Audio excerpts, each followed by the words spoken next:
retention is about treating people good, and it comes down to not always just how much you're going to pay them, but if you're going to treat them like they're going to be around and you literally care for them. So the biggest benefit we can provide our employees is just to engage them, pay them well. We have a decent bonus structure for them, but the most important thing is treating them like humans.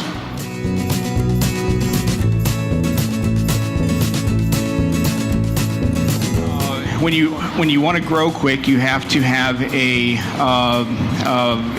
ability to mass recruit. We're looking to hire between 30 and 40 salespeople in the beginning part of the season. And so when you look at doing that, you have to diversify your marketing approach from a standpoint of how you bring these folks on. So you bring them on and you get them into a system for sales. But for production, we have what we do is every company has reviews and 30-day reviews and 90-day reviews. But I believe in hiring for a good culture. We hire doers. We don't hire delegators. You get to a point where you get your company and 60, 70, 80 employees, and then you start looking at management, hiring different managers, and these people are delegators. And management is good. You want managers in your company, but you have to be able to produce an environment, an urgent environment that everybody in your company is a doer. So what we do is we have a little bit of an apprenticeship program that goes on in our business. When we hire somebody, they get their normal reviews, but we're hiring a lot of younger people, millennials, and so you have to cater to these type of people a little bit different. And so we put them into a system that they go into a floating zone. So we have zones in our company. Some companies might call them routes. We call them zones.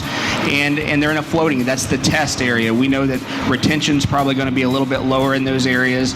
And so we do ride-alongs and lawn audits. Once they graduate their so-called apprenticeship, then they get a chance to get into their own zone where we do a little bit of profit sharing. We share roughly 15% of our net profits.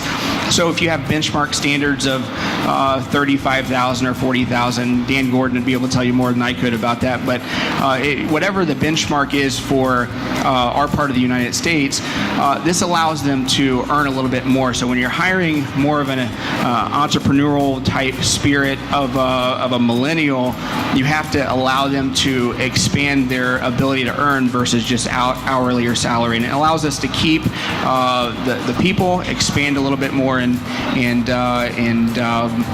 have good employee retention.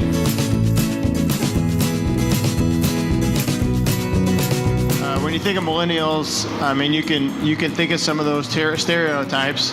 One thing to think of is just like video games. A video game is designed to have frequent and constant rewards for good performance, but often our careers are not designed that way. Where, traditionally in a career we serve in a position for many years, and we faithfully serve in that position. We do a good job, we get a promotion, right? And they're used to more of a rapid feedback mechanism, and so we need to try to make adjustments, I think, on our positions to get them that rapid feedback, maybe to get them some of those bonuses like Pierre said and like Josh shared, so that they feel like they're getting a reward for more quickly for doing good work. And the students that I have in my classroom, some fit the millennial mode and some don't, right? So just because someone has a certain age doesn't mean that they're going to be fit a particular stereotype. So we have to come back to something Pierre said, just treating everybody as an individual, getting to know them, and the word hasn't been thrown out there yet, but mentoring them towards a successful career and where they want to go.